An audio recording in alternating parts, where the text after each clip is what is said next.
That's as high as it can go. Okay. Yeah. You guys can't really hear? Yes, we can hear you. Okay, yeah, she said raise it up. We can hear you. Wonderful. Thank you so much, Ms. Porter, Sean, and the entire village it took to make this happen today. So today we'll be talking about embracing healing and body-centered practices to release the process of decolonization. So that's a very long title, basically to say we're going to reclaim our joy. That's basically what we're going to be talking about today. And why it's been so challenging for Black folks in particular. So of course, I always like to start with the mission vision for Covenant House. And it's even more important that as providers, that we are very well connected to centering practices that help us to then give back to the community, right? So in order to really move forward, Your next patient's available? in order to move forward in our mission and our vision, we have to be taking care of ourselves as well. A little bit about me, but all of you know who I am, Kim HUNTER-BRYANT. And part of my own journey is just, you know, in embracing my own heritage, my own love of meditative practices, I definitely wanted to bring this to others as well, because it certainly is a journey. So as we can see here, like our purpose for today is to engage in embodied practices aimed at healing from systemic oppression. And I'm sure many of you already have your own practices, which I hope people will share today. Embrace your body's innate wisdom and rediscovering your authentic self, right? And that's how we start to heal, and that is how we become healthier in general.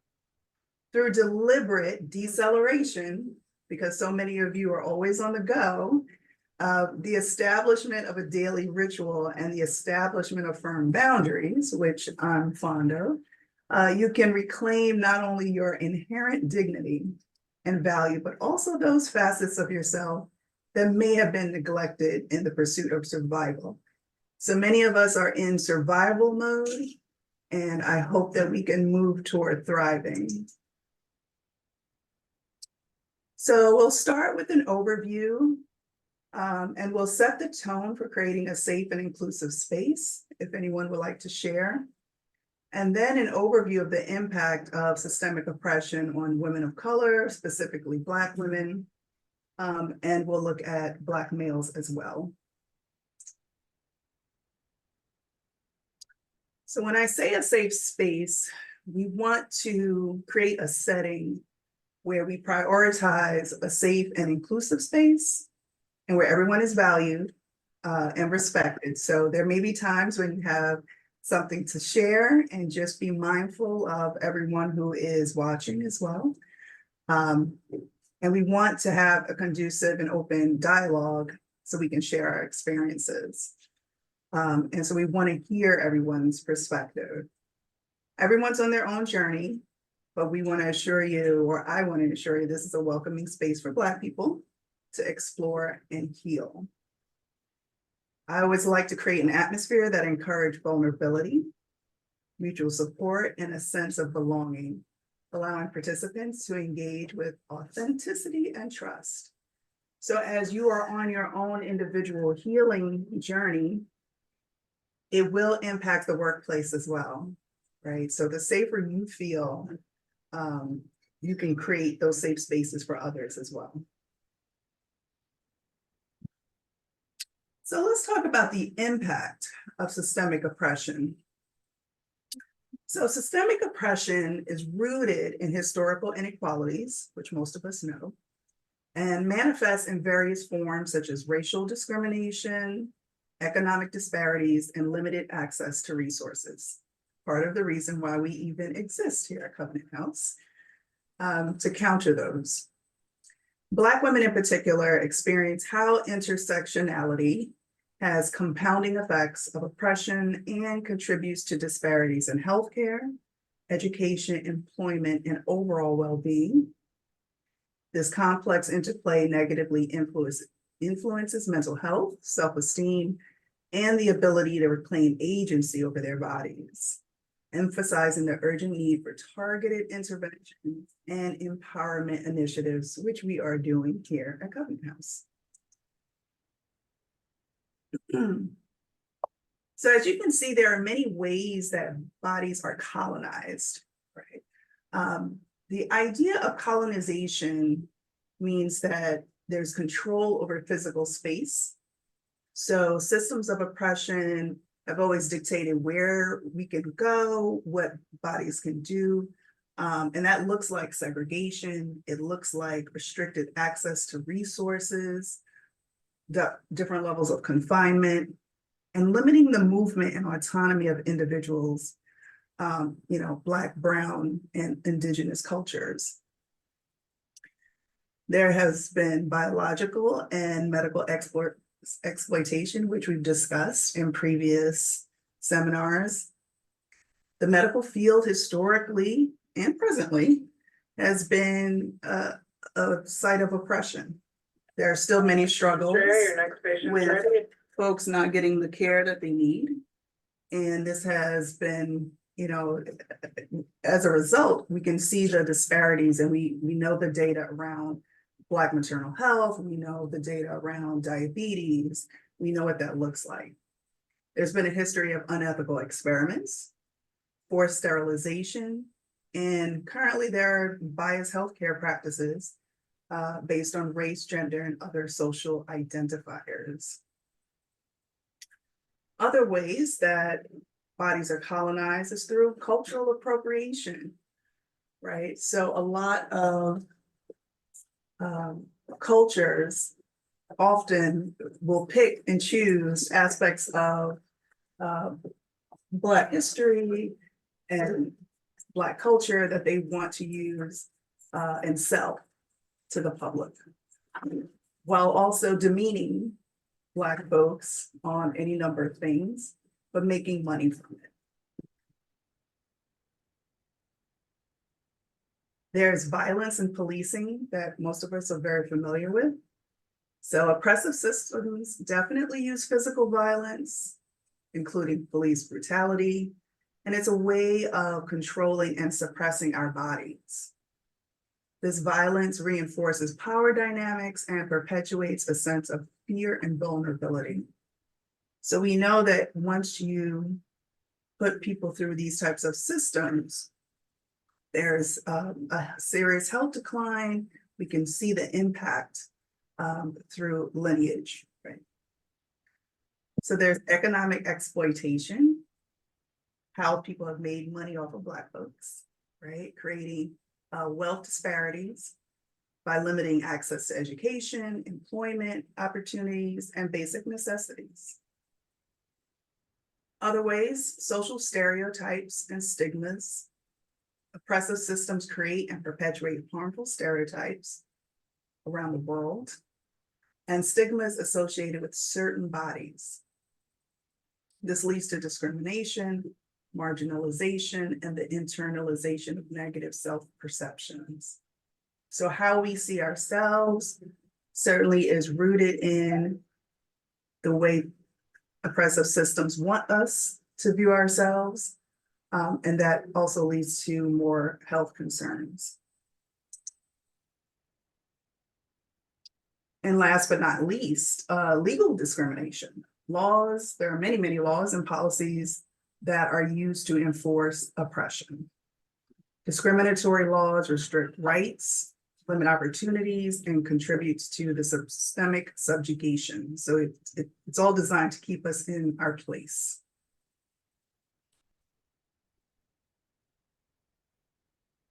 And I'm gonna pause. Let me stop the video for a moment here. Stop the share. Any thoughts on the ways that Black folks have been subjugated, oppressed through various systems, laws? Any thoughts on that? This is the Black History Center. Mhm. Come in, you can come in right over there. Oh, it's here? Yeah. Oh. Okay. Hello. Hi. You can see it on the screen when I bring it up. Okay. Okay. Any thoughts on the laws and the ways that we've been discriminated against? I mean, I remember back in the day, going to work, and like if someone wore their hair natural, it was like, ooh, it was so taboo, like, and they were made to feel uncomfortable about wearing their hair in a natural style, whether usually wasn't in an afro, but it could have been like Afrocentric twists that were not uniformed and just kind of free forming. Or if someone wore something more ethnic, that was something that I experienced. So, and just being in the office and being a part of administration, seeing how candidates that came in for employment were not discarded per se, but weren't taken seriously.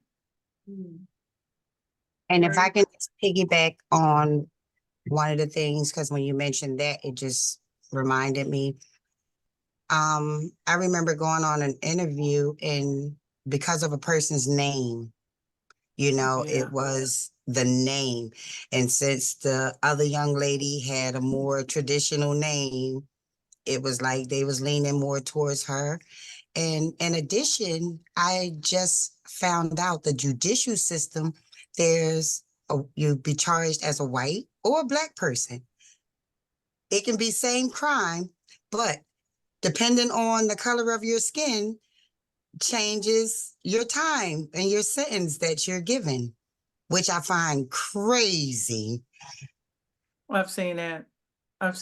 With people that I've worked with and their families that were going through. And then I would look on the news and watch how the cops helped somebody who just literally beat someone up and had a weapon in their hand. This was like 10, 15 years ago. And they de-escalated him and didn't cuff him, just walked him to the patrol car. And I'm like, okay, so if it was a person of color, they would have been sitting in their chest, they would have been beating them. Oh, he would It's have been just, it's dead. just really sad the world that we live in and how we have to conduct ourselves differently than other races, because they don't treat Asians aren't treated like we are either. I don't like really talking race in the company forum, because it's hard for people who are not black or brown to understand, because they're not in our skin. So from the outside looking in is a lot different from being in our skin. And I've had situations where I was in a big company and things come up and people are talking and then they ask my opinion, and I always preface it with, do you really want to know? Because if I tell you, most often when I told them, it was a big problem. I was then categorized, as angry, and for me, anger has a place in racial discrimination. It does. And why are we not allowed to be angry? We should be angry because our culture, because of our culture, we've been taught to hate each other, and we can't seem to get out of that, because during slavery we were taught to hate each other, because if you were born of a lighter skin complexion, you were in the house, or or you were still black, but you weren't treated as badly as someone who was darker skinned. So we've been taught to treat each other like this. And this is something, the self-hate and the hate of each other is something that we just have not gotten out of. And just once you get a leader who is willing to unify, they get one of our people to kill them. You know, it's really sad and it's really hard. It's really hurtful. So, because you can't really talk to people about it because people are so set in their ways and their mindset. People who are dependent on the system and are just okay being in the system because they're comfortable. They don't have to work too hard. They don't have to think. They don't have the same pressures as those who are trying to make ends meet, living from paycheck to paycheck because they don't want to be on the system. I can go on for hours. I'm just going to stop right there.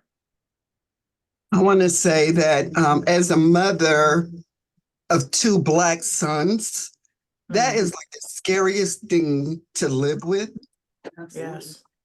When my phone rings anytime after 11 or 12 o'clock, I am so worried, especially if it's one of those guys. I'm always worried that they're going to tell me, Mom, I'm in jail. I just got picked up. Or you just don't know what, you worry about. They're grown. I mean, but you still worry that they get stopped for no reason. And we all know that since the George Floyd incident, you have to teach your Black sons, Hands up. yes, you have to teach them how to react when Not they're just the boys now, though. not just the boys, but the boys are more prone, but it's the girls too, it's women, it's Black people in general. I mean, because even when I was like 21, I lived in Jersey and there was this thing called driving while Black.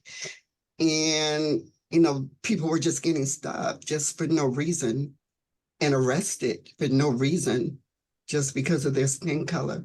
So it's real and it still goes on today. And it's very scary. Yeah, just jumping off of that. I experienced something with my husband. Neither one of us have ever been in had problems with the law. We're law abiding citizens. We work, we come home, we take care of our property, and our families. That's all we did. And one day he calls me at work and said, I'm being arrested and blah, blah, blah. And I'm like, what? Stop playing, and he's like, I'm not playing. They allowed me to send Jay off to school. I mean, this was in front of our sixth grade son. No, fifth. I mean, he was in the sixth grade. It was right in front of him, or fifth or sixth grade. And come to find out, this all started because of someone he knew when he was growing up who saw him in our neighborhood and tried to befriend him again. And my husband loaned him money here and there, and I told him to stop doing that because it'll never end, because this guy had a drug habit. I mean, I saw it because not that I was looking for it, but just some of the behaviors. And I asked him, I said, is he on drugs?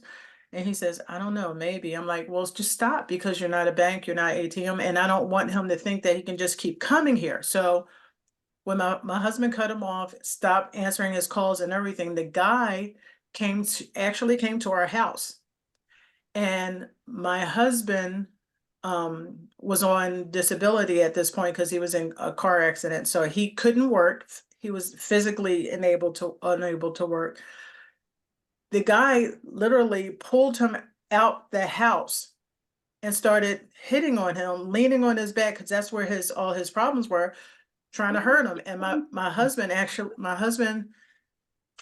he was an elite athlete. He was really strong, weightlifter, bodybuilder, all of that. So he got the better of him. And that guy went to the police and said that my husband was at his house and attacked him. And his mouth was wired shut. He was in the hospital for 3 days.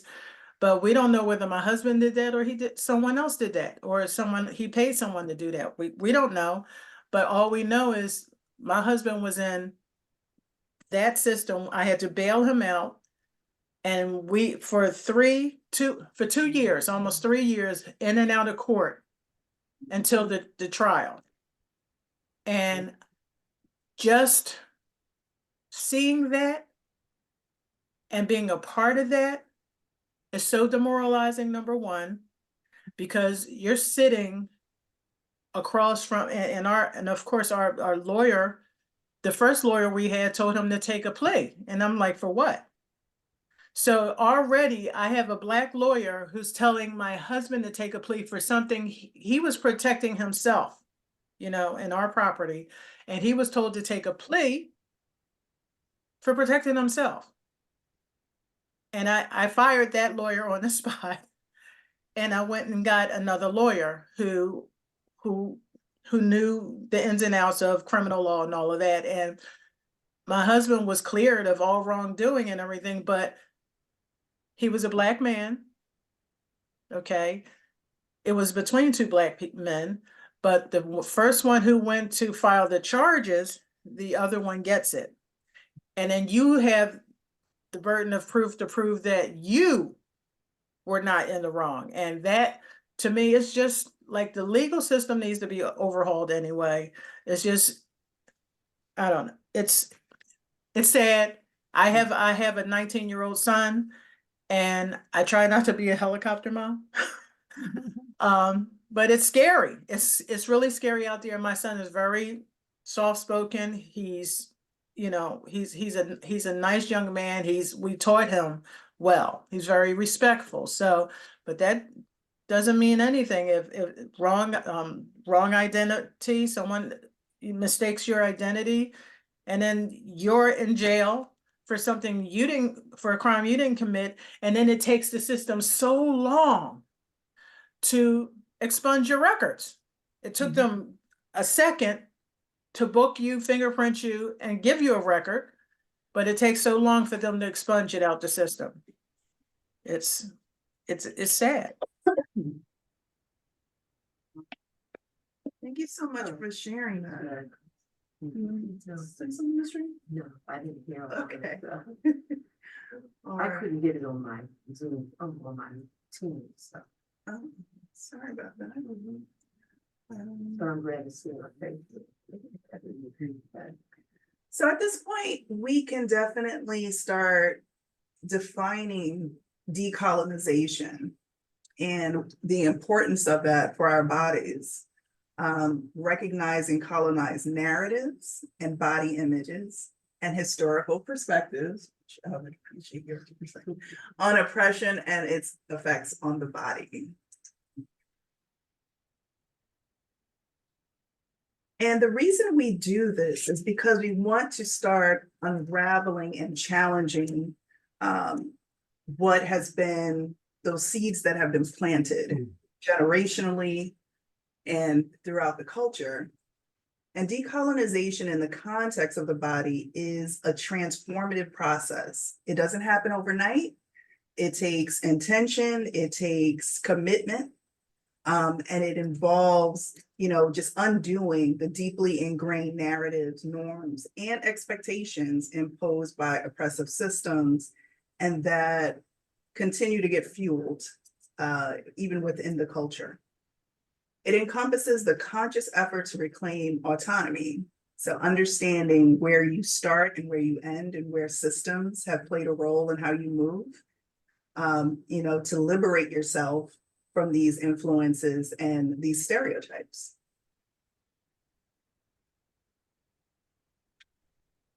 So recognizing colonized narratives and body images involves critically examining the constructs that are imposed on all of us. They're narrow, they're based on European ideals that have no consideration of our culture, of our bodies. And these narratives are historical and are based on biases that have nothing to do with us. But they continue to distort perceptions and expectations of beauty, worth, and identity. By acknowledging these colonized narratives, individuals can embark on a journey of self-discovery. And so I ask you, taking a look at this image and thinking of some of the narratives that you potentially have heard, if you would like to share. What are some of the messages you've received in terms of your body, in terms of, the ideal image? We talk about hair. Hair is big. but if there are any other messages you feel like you've received about beauty. Well, back in the day, you know, the full figure Yeah. was frowned upon. Mm-hmm. If you had hips, that was ugly, at least how I grew up, you know. Big So, lips. and a lot of times we did not, our body type didn't fit that, you know. But that was what I remember. Everything, you know, very narrow, no hips, your nose, you know, a lot around the facial features that we have. Full lips. Full lips, yeah. And look how far, look where we are now, right? They paying for them full figured bodies now than the full lips. Look at that. Yes, indeed. Mhm. We could have made a lot of money. We could have made a lot of money. Yes. If it was. There was a comedian, Paul Mooney, passed away, but Yeah. old folks might know him. And he made this joke, you know, about what was ugly and beautiful. And he said now full lips, full figure is he had a beautiful term for it, but back in the day it was ugly. But now it's ethnic, it's, you know, he had all these terms that now was beautiful, but back then it wasn't.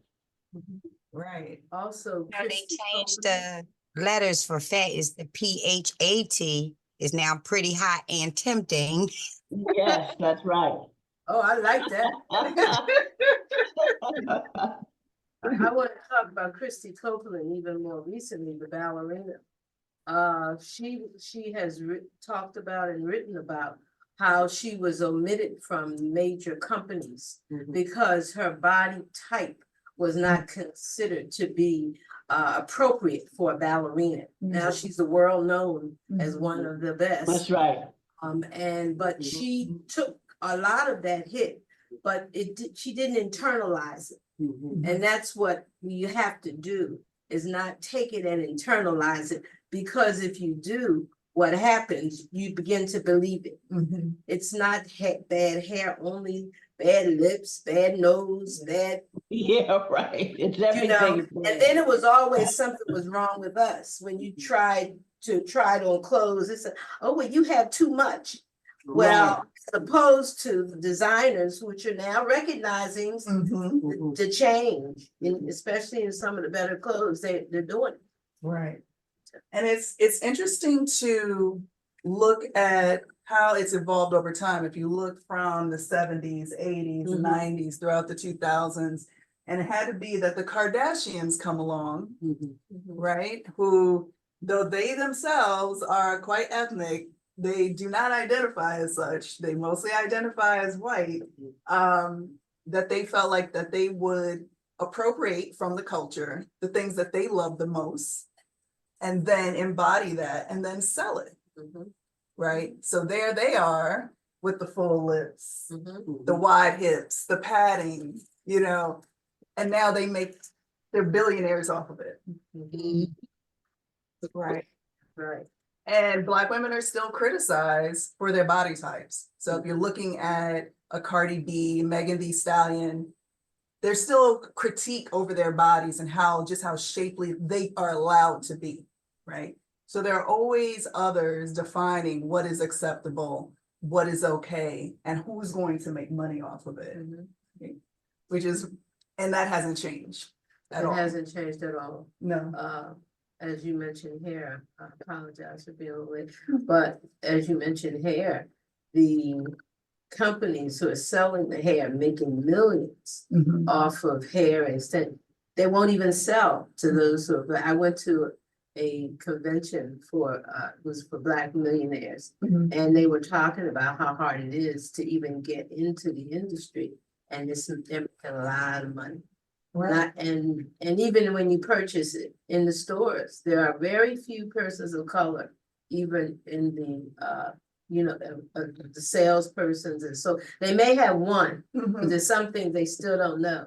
So they hire one or two Black persons, and then right. As when you talk about economics, you know, many other cultures, the money turns over and over in the Jewish community, the Asian community. With Black people, we don't even get a chance to lay down with it. We give it right. Give it right back. It It's doesn't given stay right in the community, goes out. right back out. Right back out. We don't lay down with it. Right. And even with hair products that you think, you know, look at the labeling and, oh, it looks like it's for us, by us, all of that.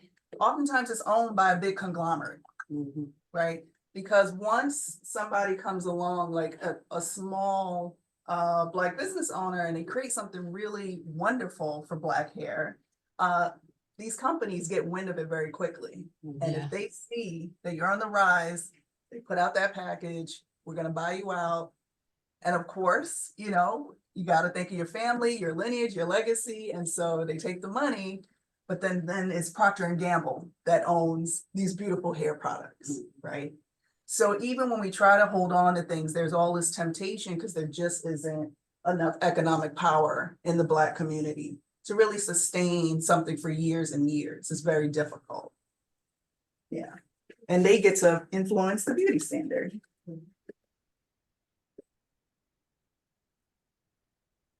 Danielle? Hi, everybody. Can you hear me? Yes.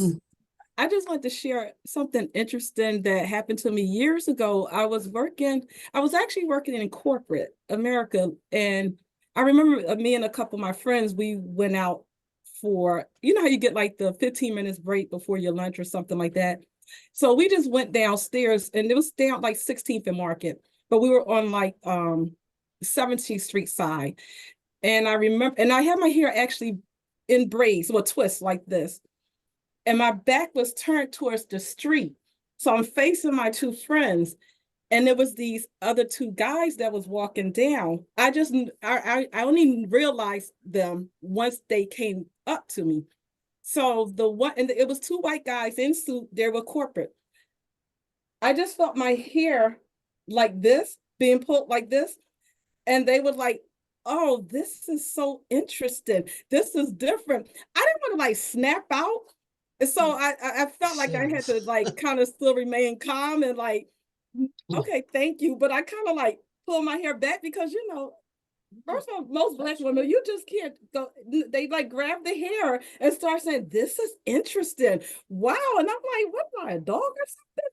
But that was like one of the weirdest thing happened to me. And, you know, from, you know, men of a different race, and to actually, that was very bold to come up to a woman. Like I said, my back was turned, so I didn't know. So my two friends was like, I can't believe them. They actually like stopped and was like pulling your hair and said this, you know, interesting. But I felt like it was kind of like rude, disrespectful in a way. Like if they had asked me like, wow, your hair look interesting or something, or do you mind if I touch it? Can I touch it? That was one thing. Like I knew they were touching my hair once the hand was in my head.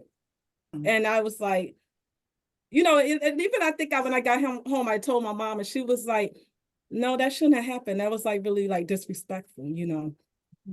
And I was like, you know, that was like a strange thing that happened to me, something I would have never expected. Right. So I just wanted to share that. Or how should someone maybe handle a situation? Because you have some women that probably would have snapped out. I think it caught me off guard.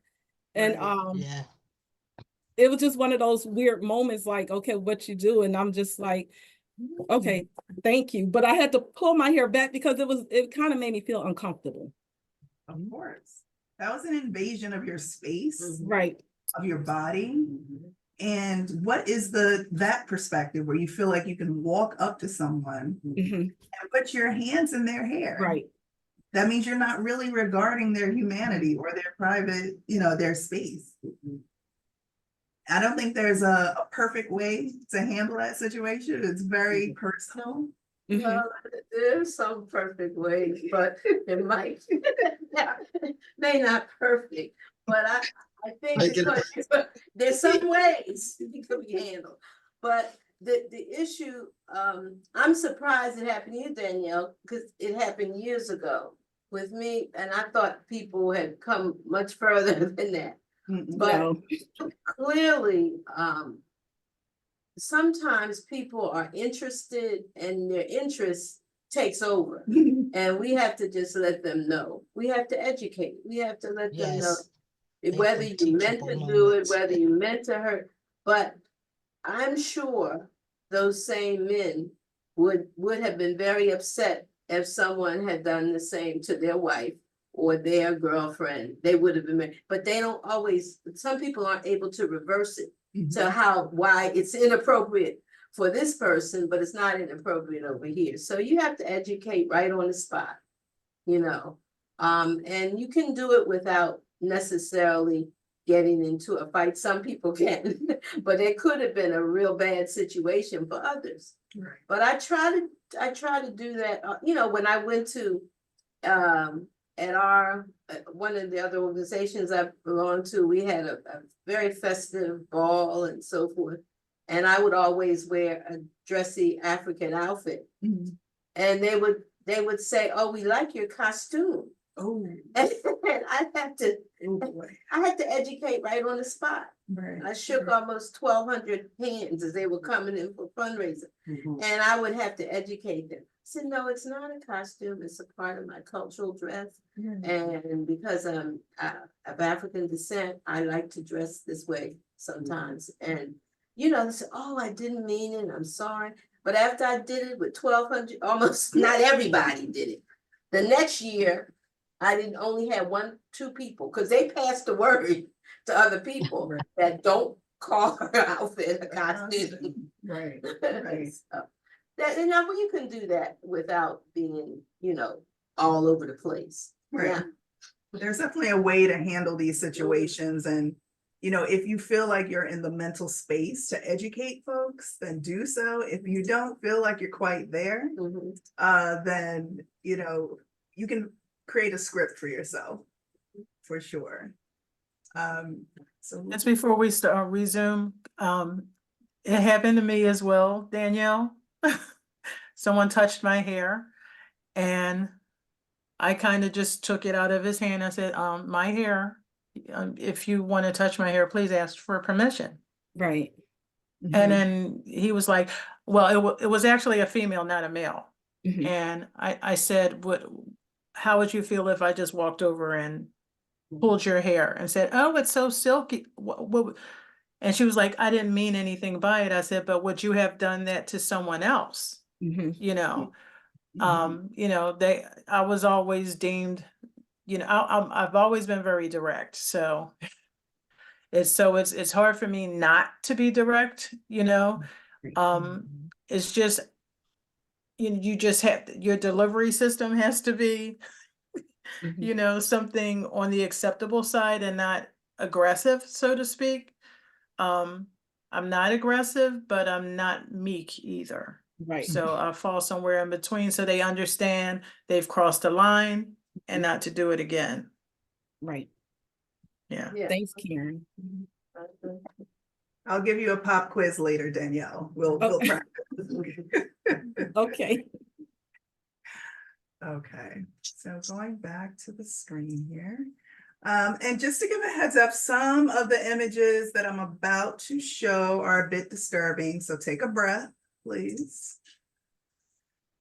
All right, so as you can see, you know, this is part of our history, Black history of, you know, centuries of systemic racism and exploitation have left enduring scars, physically, mentally, and emotionally. Looking at the era from slavery to discriminatory practices such as Jim Crow laws, Black bodies in particular have been subjected to dehumanization, violence, and institutionalized racism. Understanding this historical context is crucial in comprehending just how complex and the lasting effects of oppression. And it lives with us. It lives with us, it lives around us, and it lives in us. So as you look at these images, what comes to mind? Feel free to just speak. Yes.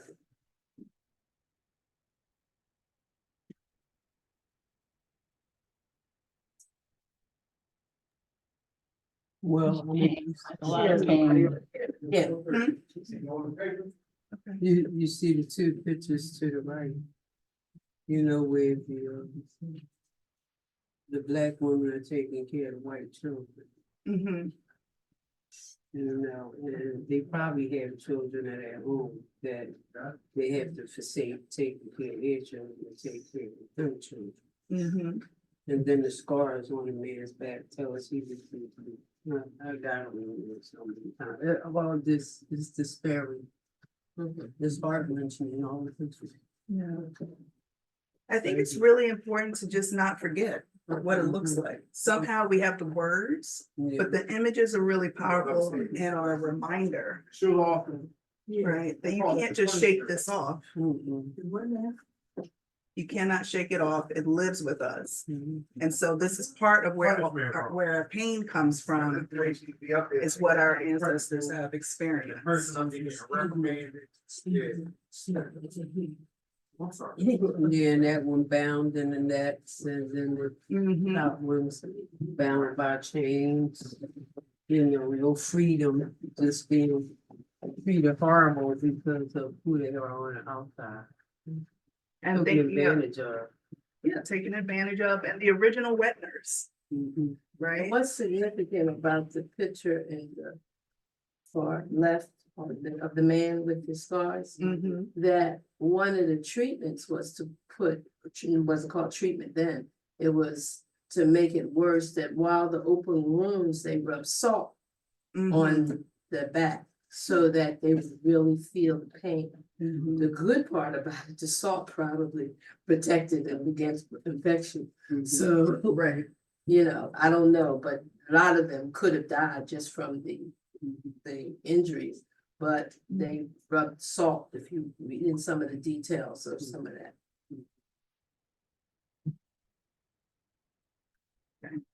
Anyone else? I feel like, I know it's hard to look at for sure.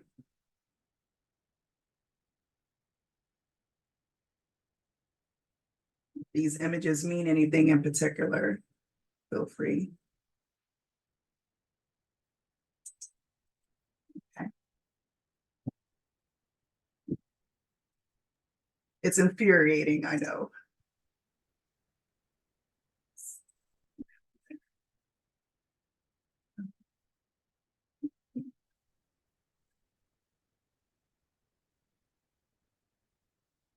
All right, so let's take a breath. If you'll follow the image, because some of that is sitting with us, it may stir up some feelings, some thoughts that are rather unpleasant. So just take a moment. Take a breath.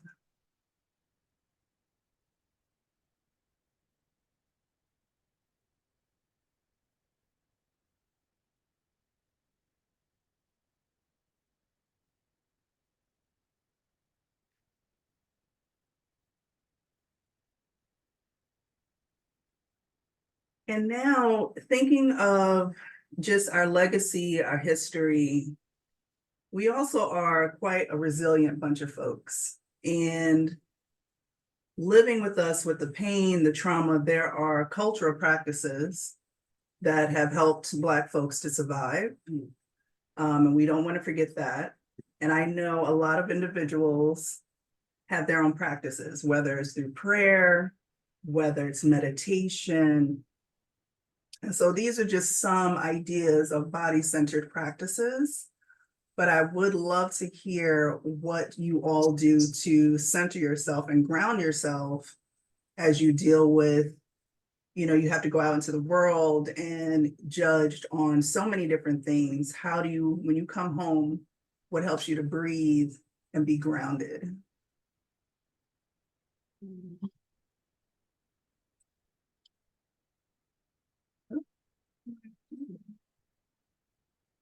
Stop sharing. What are some of your practices, things that help you to feel grounded and connected to the culture, or through your support system? So, Miss Bryant, I have to leave in a minute because I have another meeting, but I just wanted to say that one of the things that I do, I'm a collector of art. And I Mhm. find that when I go um, to one of my favorite places, I sort of get lost in it and just collect. That's how I de-stress. I Mhm. took an 8-week course in mindfulness. And I took that because on top of just dealing with everyday life, dealing with people's, problems, you tend to, I'm the type of person that when I work with people, I tend to take on their energy, if you know what I mean. Mhm. So I have to, in my own way, de-stress from that. So I do a lot of saging. And my saging is usually done at home. But when I sage, I will sage my home, but I also sage myself. And that's from any negativity that may have been around me during the day. That's how I de-stress. And I've had to do that even in taking care of my mother. It was a ritual of just trying to be at peace. And lately I've been hearing the term protect your peace. And that is so true now in terms of not just allowing anyone to come in, and because you know when people come in and they'll disrupt your whole lifestyle, you're trying to figure out what in the world is going on. But that's just how, for me, I have to just de-stress. So I meditate, I pray, and as I said, I sage. And I also do what I like to do, which is collect art. And a lot of the pieces that I have, I just don't go in and pick it up. It usually speaks to me. And that's how, I have a cousin who's a minister, and she stayed in my home. Her and her husband stayed in my home for a weekend. And she said to me, "Oh my God, your masks are so peaceful." And that's how I like anything that I collect to be. Because, with her being a minister, I didn't know what it would be like for her to stay in my home, and I have so many different masks from different parts of the world. And she said to her they were friendly. So only she knew what that meant, but I understood what she meant by it. So that's how I tend to de-stress. I try not to take work home. I learned that a long time ago. So anything that I have to do, I try to do it at work. And if I must do something at home, then I do it. But I also try not to take work home just to give myself that break. Right. Mhm. Thank you so much, Ms. Garnett. Mhm. You're welcome. So this is excellent. I'll try to get back on if my other session doesn't last too long. Okay. Thank All right. you. Yeah, sure. Thank you. You're welcome. Any other practices? How do you ground yourself? How do you stay sane in a turbulent world? Well, Yes, as Ms. corny Gill. as it may sound to anyone, but my husband is definitely my place of peace. I'm so grateful for him. It's like he knows when I've had a rough day. So I definitely look forward to getting to him after work just to feel that him, and he just let me know he got me. He got me. And it really helps. I'm not even able to talk about work at home. It's a no-no. He can't discuss work. I can't discuss work, and we leave it at that. It's our time once we get home. Those are Well, solid boundaries. I'm faith-based, so I pray a lot. Because, the world is changing a lot. People change. I lost my husband almost 4 years ago, so he was also my safe place. Home was my safe place and my family. I have a small, tight knit group of friends as well. So people, definitely, there's a lot of people who were safe for me, but I think my faith is probably my safest place, because it just, my faith helped me get through a lot. a lot of grief. I had a lot of loss in my life, so it's kept me centered. It kept me grounded. Not and it also taught me humility. Like sometimes we encounter people that we know may not know as much as we know about certain things, or people from different backgrounds, and the way they present themselves have other people talking about them, and instead of falling in with those people, sometimes I may pull that person to the side and just talk to them, just allow them to talk and listen, just like I said, my faith, it teaches me to be more humble and to be more aware of other people and their feelings, and how they are, like sometimes when people are, they self-isolate, there's a reason for that. And then when you self-isolate and people allow you to isolate, it's kind of telling about other people as well. So I always try to be open and just help people along, because I was like really, really introverted when I was younger. And had it not been for some of the people who deigned to, get to know me, to just talk to me and ask questions, I don't know where I'd be now, if I would be the same person, with the same experiences. So just being aware of yourself, I guess, and aware of other people and their situations is a good way to cope with things too. You know, we talk about where our safe places or safe spaces. And I'm actually trying to find my safe space again. It's been kind of hard. I definitely self-isolate, definitely. I hear all the time, you need to get out more, and go where, I guess I'm trying to find my footing, you know. I slip a lot of times, but it can be difficult, but I pray a lot. And church helps, but I don't feel like I have a safe space that I can go, even at home. I mean, I'm comfortable at home, and I don't think it's a matter of feeling safe as much as just feeling secure, like everything's okay. It's cool. It's going to be okay. So, yeah, I'm looking for my safe space. I'm not losing sleep over it because I Yeah. know I'm things are watching. okay, so to speak. Mhm. But I haven't had a safe space for a minute now that I feel I could call a safe space. So I'm working on that. I feel like I have a couple different things that works for me, depending on the situation. Um, of course, I pray. I was raised in church. I still go to church.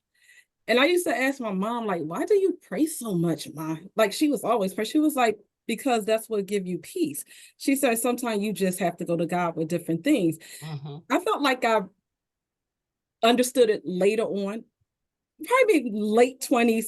Not that I didn't understand prayer, or it just that maybe It I didn't just did, click I until wasn't where later. my parents were as far as prayer and church. I went because I didn't have a choice. But I felt like as my relationship with God got closer and stronger, I understood the power of prayer more. But God gave me a gift and talent, and that's in my hands. So I like to draw and I like to write. So I'll write or I'll paint. There's moment I just have to get in the car and I just drive. That's soothing to me. And I'll just have a conversation with God. And this is so strange because I never thought I would be in that space like, wow, I'll say my prayers, I pray with anybody, but to act the relationship, I think that's what changed. And like Karen said, that faith, you know, that was one of my struggles for years. And so when it got stronger, it's like I appreciate the power of prayer more. I appreciated God more. I had a better understanding. And then I utilized those gifts and talents he gave me. And I made these flower pots. And they actually called Danielle's Little People in a Pot flower pot. When people see them, they said it kind of make them laugh or make their day. And I said, when I make these pots, you will never see a frown on their face. They always have to be smiling or have a silly look on their face. That's what make me feel good. And I could stay up till like 3, 4 o'clock in the morning just doing these flower pots. And I could get up and go to work the next day because I'm doing something therapeutic that makes me happy and that kind of like soothe me. Because I used to bring home, you know how some people can leave their problems on the door? I didn't. It came right in the house with me. It went to bed with me. It woke up with me. And then then I don't have enough strength to really pray for myself. I have to call my mom so she can pray for me, have a word of prayer for me that morning because I'm getting the day started. I know if I hear her voice, if she pray with me, my day will go fine. But I just didn't have that strength. I wasn't in that space in the morning because I took that problem home with me, with the bed with it, woke up with it. Yeah. And so it's like I didn't have no strength for nothing else. So, just the word of prayer from her helped. But I had to learn, a good friend of mine was like, you have to stop bringing your problems home with you. You have to really leave it at the door. And when I try that, I'm not 100% at it. I'm working on it, but I will bring it with me home. So, but when I don't, if I don't go to bed with it, it's like I've rejuvenated. I feel so good. So, it's just some things I still have to work on in that area, but there's things I utilize to kind of help. Yeah. No, Thank you so much for sharing. And I appreciate what you're all saying about boundaries as well. The boundary between your professional self and your safe space at home, that, it's a process. So it's a process, Ms. Porter, to create that space where for a time you may have to be your own safe space until folks have earned their place as to be a place of safety and where you can be vulnerable and you can just relax and not put on your best self all the time, right? So at home, hopefully you can just open that door and you get a beautiful scent and things are to your liking, and you can just be your natural self. And if that isn't the case, then it's a work in progress, and that's okay. So leaving work at work, I'm a big fan of that. Now, for those who work from home, that could be a little trickier, but there are ways to just kind of separate, sort of a workspace from your home space and just trying to keep it separate. All right. Right. Yeah. That's peaceful to me. Yeah. I definitely recommend writing because, that's a safe space for you to create something that isn't for anyone else's eyes, is for you. It's not for judgment. And it's very therapeutic.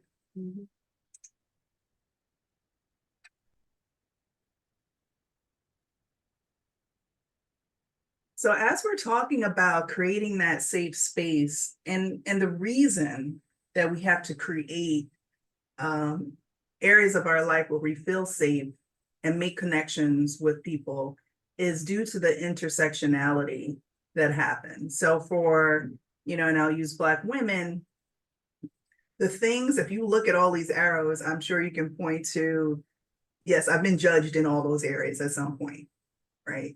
Through education, where folks are discriminated against, assumptions are made about your level of education, opportunities are missed through education, your sexuality has been questioned, people sexualize Black women throughout history. There's always this test, this daily test of your ability as a Black woman. As Black woman, certainly age plays a factor between young, middle age, and our older sages in the community. There's judgment there. As a woman, you experience certain discrimination and certain thoughts and stereotypes. Your ethnicity plays a role, the culture, the language, if you're a person and of the Black culture and you may use different slang that other folks don't understand. They somehow think that's tied to your intelligence. There's judgment around that. Class, the assumption of what class you are, and that makes a difference in the US, just based on, the patriarchy. And of course, race. So all of these arrows point to the many identities that you may have that are being judged constantly. And this also serves as a way to be marginalized based on the larger system. Any thoughts on that?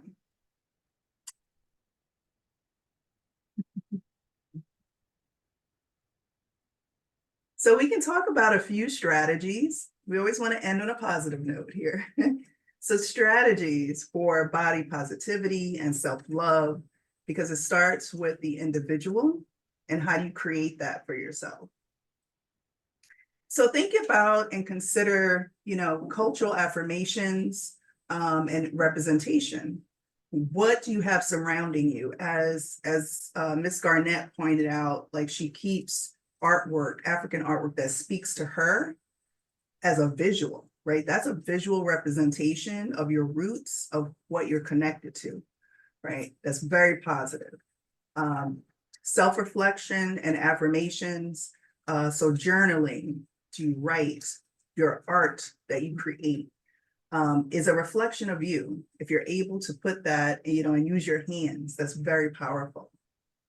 Community support and connection. Many people have become isolated, certainly before COVID, but definitely post-COVID. Folks have a lot of difficulty connecting with others, but it's worth it to just start with one person at a time. You don't have to connect to an entire community just yet if you're not ready, but try to be around like-minded individuals, people who uplift you and can see you and allow you to be vulnerable. That can be very powerful in building connection. Always have your holistic health practices, things that feel good to you. Like how do you nourish your body inside and out? Do you have, do you eat the things that make you happy and that are healthy? Do you have access, right? What does it look like to put these all together so that you can have a stronger relationship with your body? Mindfulness and self-care is ongoing. It's not a one-time thing. It's not just a monthly massage. It is what you do on a daily basis that helps to ground you. And then educational empowerment. Think about, again, the standard of beauty, making sure that you don't fall prey to a system that wasn't designed for you or by you. And being aware of how negative images are sort of sinking in at different times, making you feel less than, waking up and feeling beautiful and knowing that you're beautiful. And if that can be a struggle, that artwork around you can reinforce that you are beautiful and that you're connected. Having uplifting people around you who see you for who you are and can give you that positive image, positive feedback rather on your body. That is very helpful. And those affirmations, saying it to yourself regularly, so that you can counter the negative stereotypes and the negative messages that we receive on a daily basis.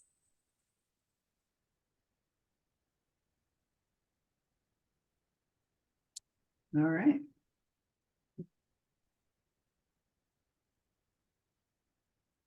So I'm curious, any thoughts on how to love and care for yourself?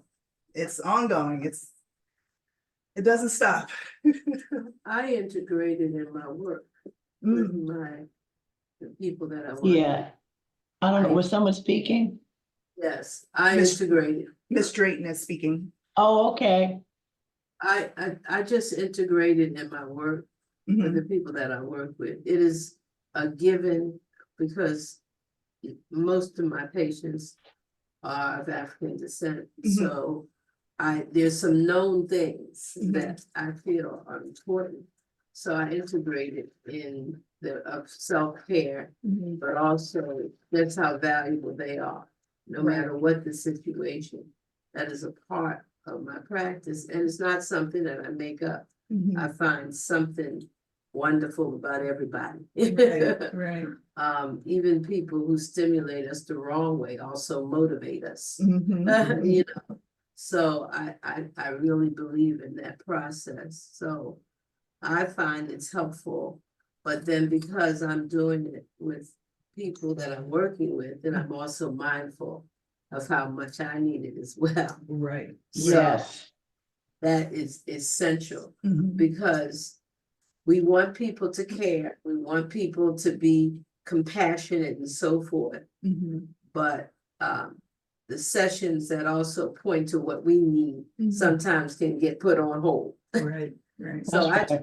so not to do that. I try to make sure what I do in my life is diverse, that I like to dance every now and then and get down. I do, you know, every Joy, now and then.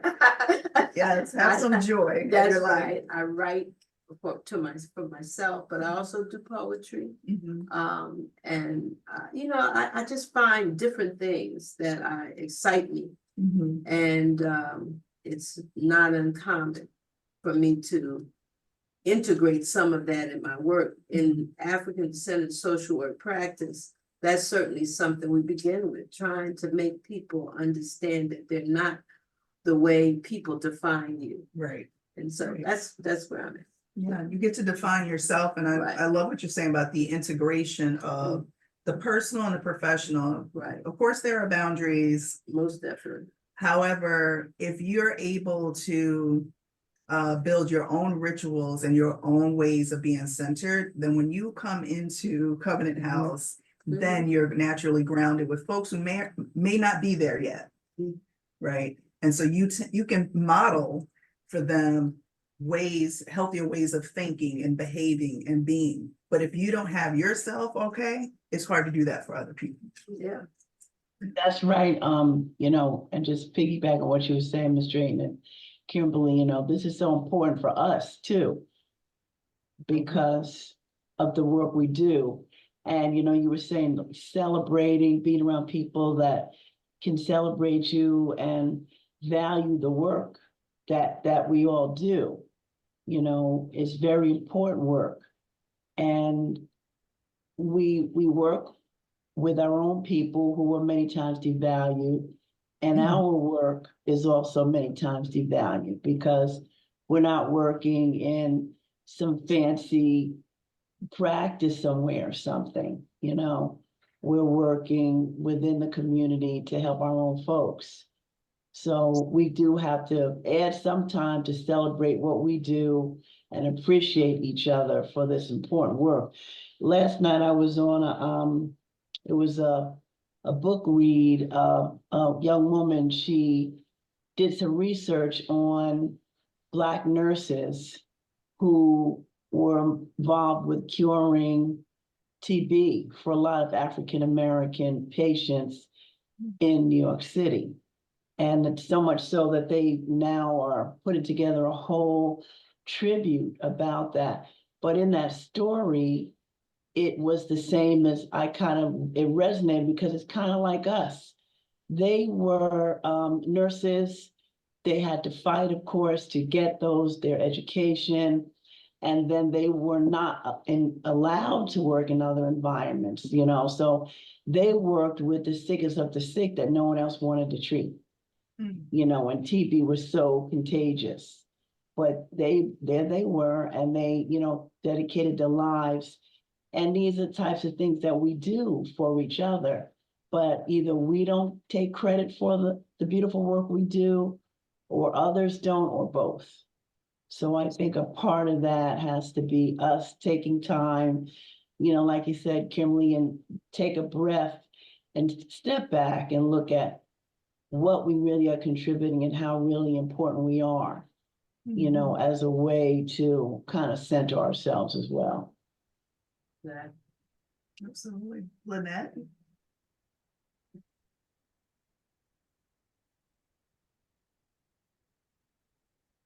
Oh, We can't hear you on that.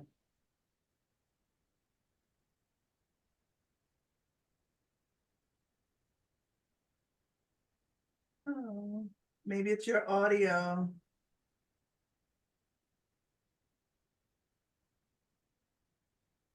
Can you speak through Miss Lawler's?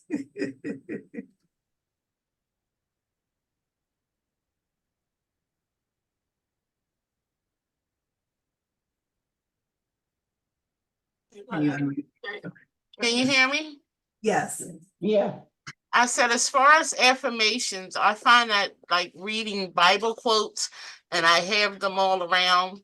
They center me when I myself in my flesh want to go off the rails. I'll see a quote and it'll bring me back to how I'm supposed to be. And it'll center me back into a better mood. Mhm. Wonderful. Yes. Create your peace. Right. I'm gonna say something. Well, everybody know, well, hopefully, I love working at Covenant House, first of all. I really appreciate Yes. everyone here. Secondly, I love my music. Music makes me happy. Music takes me to a happy place. I want to be happy before I get to work. I want to get to work and then trying to be happy.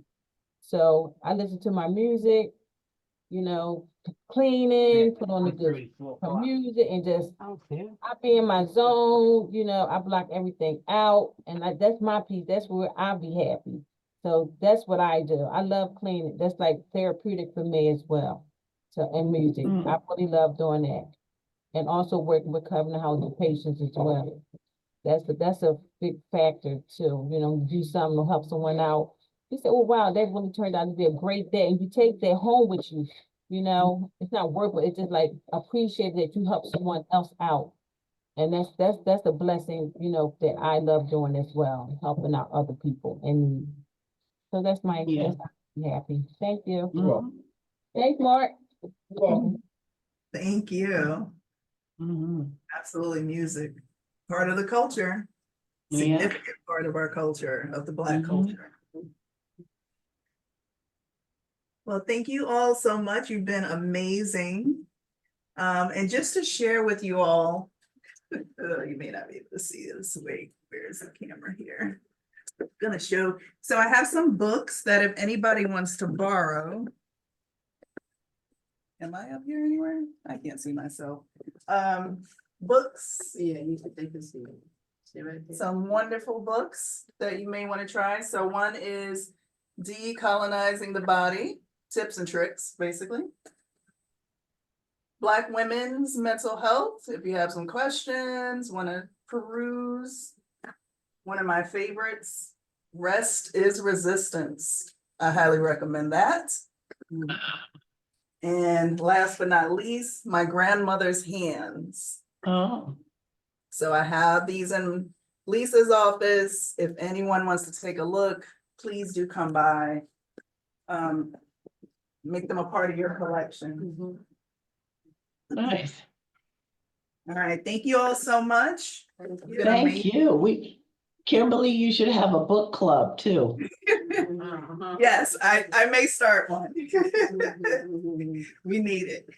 Well, thank you for all of your hard work, and you put together a beautiful series for us to celebrate Black History Month. It was just really so uplifting and inspiring. I mean, just wonderful. So everybody really got a lot out of it. And Sean and Jason are putting together the page. So all of the workshops, you will be available and you can share them with your friends. Wonderful. Thank you, Thank you Dr. Stacks. again. Thank you, You're everyone. welcome. Thank you. Enjoy the rest of your afternoon. Okay. Thank you, Kimberly.